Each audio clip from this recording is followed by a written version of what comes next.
শীতের সময় গোসল না করলে মানুষের শরীরে 5টি ভয়ঙ্কর ক্ষতি হয়ে যায়। আমার প্রিয় ভাই ও বন্ধুরা, এই শীতের সময় অনেকে রয়েছে যে গোসল করে না, 3 দিন 5 দিন 7 দিন পার হয়ে যাচ্ছে, খুব বেশি শীত থাকার কারণে গোসল করে না। এটা মেয়েরা বেশি, ম্যাক্সিমাম মেয়েরাই গোসল করে না শীতের সময়। প্রিয় বন্ধুরা, ছেলেদের মধ্যেও আছে। এই বিষয়গুলি মাথায় রাখতে হবে। যদি আপনি শীতের সময় গোসল না করেন তাহলে আপনার 5টি ভয়ঙ্কর ক্ষতি হয়ে যেতে পারে। ফার্স্ট, 1 নম্বর হচ্ছে চর্মরোগের ঝুঁকি থাকে।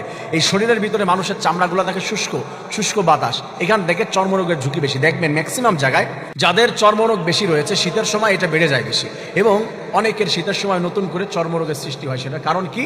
সেটা হচ্ছে গোসল না করার কারণে, পানি ব্যবহার না করার কারণে। সেকেন্ড, 2 নম্বর যে বিষয়টি রয়েছে সেটা হচ্ছে লোমকূপ বন্ধ হয়ে যায় শরীরের ভিতরে। এবং যে চামড়াগুলি রয়েছে, মানুষের চামড়া কিন্তু আমরা জানি প্রতিনিয়ত চামড়া পরিবর্তন হয়। মানুষের শরীরে চামড়া রয়েছে, এটা চামড়া পরিবর্তন হতে থাকে। এবং লোমকূপ রয়েছে, আমাদের যে লোমগুলো রয়েছে এটার একটা গোড়ায় একটা কূপ রয়েছে, মানে একটা ছিদ্র রয়েছে। এখান থেকে আমরা যে ঘামি, এই ঘামগুলা কোথা থেকে বের হয়? ঘামগুলা বের হয় হচ্ছে আমাদের লোমকূপ থেকে বের হয়। তাই লোমকূপগুলা শীতের সময় বন্ধ হয়ে যায়, এবং সেখান থেকে দেখা যায় যে অনেক ধরনের ক্ষতিগ্রস্ত হতে পারে। আমরা এমনিতেই তো আমরা ঘামি না, যদি মানুষের এই ঘাম কিন্তু শরীরের জন্য অনেক উপকারী। আপনারা দেখেছেন অনেক জায়গায় যখন এক্সারসাইজ করা হয়, অনেক জিমের ভিতরে, আবার ক্যান্টনমেন্টের ভিতরে যে লেখা রয়েছে শরীরের জন্য ঘাম অনেক উপকারী। অনেকে ঘামলে, এই যে আমি কিছুটা ঘামছি এইখানে, অনেকে মনে করে যে ঘাম হচ্ছে ক্ষতিকারক, ঘামের জন্য অনেক ক্ষতি হয়ে যায়। না, ঘাম এটা ভালো। এটা একটা রেচন প্রক্রিয়া বলা হয় বিজ্ঞানীর ভাষায়। আমরা বায়োলজিতে পড়েছি যে মানুষের শরীরের ভিতরে পেশাব এবং ঘাম, আমাদের যে পানিগুলো রয়েছে, পানিতে যে উপকারিতা রয়েছে এটা রেখে পানি সাপ্লাই দিয়ে দেয়, মানে জীবাণুগুলো বের করে দেয়। সেই ঘামটা বের হওয়ার মাধ্যমে অনেক উপকার হয় আমাদের শরীরে। লোমকূপ বন্ধ হয়ে যায়, ঘামের ক্ষতি হয়ে যায়। তার 3 নম্বর হচ্ছে রোগ প্রতিরোধ ক্ষমতা হ্রাস পায়। যদি শীতের দিনে গোসল না করে তাহলে হচ্ছে রোগ প্রতিরোধ ক্ষমতা কমে যায়, অনেক ধরনের ক্ষতি হয়ে যায়। রোগ প্রতিরোধ ক্ষমতা মানে আপনি একটা খাবার খেয়েছেন, কিছু একটা করেছেন, এই যে শীতের ভিতরে আপনি হাঁটছেন, সেখান থেকে ঠান্ডা লেগে যাবে, আপনার কাশি হবে, জ্বর হবে।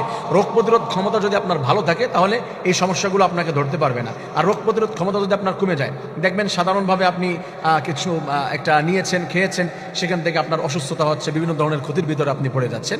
তা শীতের দিনে গোসল না করলে এই প্রবলেমের ভিতরে পড়ে যায়। 4 নম্বর ইম্পর্টেন্ট একটি বিষয়, শরীরের ভিতরে দুর্গন্ধ পাওয়া যায়।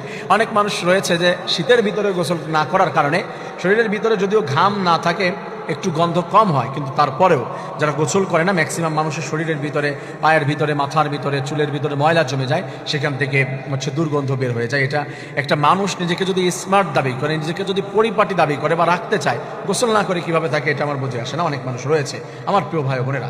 4 নম্বরে যে বিষয়টি রয়েছে সেটা হচ্ছে মানসিক অস্বস্তি। ম্যাক্সিমাম আমাদের বাংলাদেশে বিশেষ করে প্রতিদিন মানুষ গোসল করে। সব দেশের মানুষ কিন্তু কন্টিনিউয়াসলি গোসল করে না, মানে প্রতিদিন গোসল করে না তারা। আমি যদি পার্সোনালি আমার কথা বলি, আমার যত ক্লান্তি হোক, যত যা কিছু হোক, মাহফিল থেকে আসি, যত জার্নি করে আমি যদি গোসল করি, এত বেশি ফ্রেশ লাগে, খুব বেশি নিজেকে ইজি লাগে। আর যদি নিজেকে গোসল না করা হয় তাহলে হচ্ছে খুব খারাপ লাগে, একটা আনইজি কাজ করে ভিতরে, যে একটা অস্বস্তি কাজ করে, যে কি একটা করছি না, কি একটা হয় নাই। আমাদের এটা খাওয়ার মতো একটা রুটিন হয়ে গিয়েছে, তা অস্বস্তি কাজ করে ভিতরে, খারাপ লাগা কাজ করে। তা যারা গোসল করে না, যে সমস্ত ভাই বোনেরা, তাদেরকে বলছি শীতের দিনে গোসল করবেন কন্টিনিউয়াসলি, না হয় এই ধরনের প্রবলেমের ভিতরে পড়ে যাবেন। আল্লাহ তাআলা সবাইকে গোসল করে, রাসূল করিম সাল্লাল্লাহু আলাইহি ওয়াসাল্লাম কি বলে দিয়েছে শুনুন গোসলের ব্যাপারে। রাসূল করিম সাল্লাল্লাহু আলাইহি ওয়াসাল্লাম জানিয়ে দিয়েছেন, আত-তুহুরু শাতরুল ঈমান, পবিত্রতা হচ্ছে ঈমানের অঙ্গ। পরিপাটি থাকা, পবিত্র থাকা, এটা ঈমানের অঙ্গ। কেউ যদি পবিত্র না থাকে, পরিপাটি না থাকে, আল্লাহ তাআলা বলে দিয়েছেন, ইন্নাল্লাহা জামিল ইউহিব্বুল জামাল, আল্লাহ রাব্বুল আলামিন সুন্দর এবং আল্লাহ সুন্দরকে পছন্দ করে।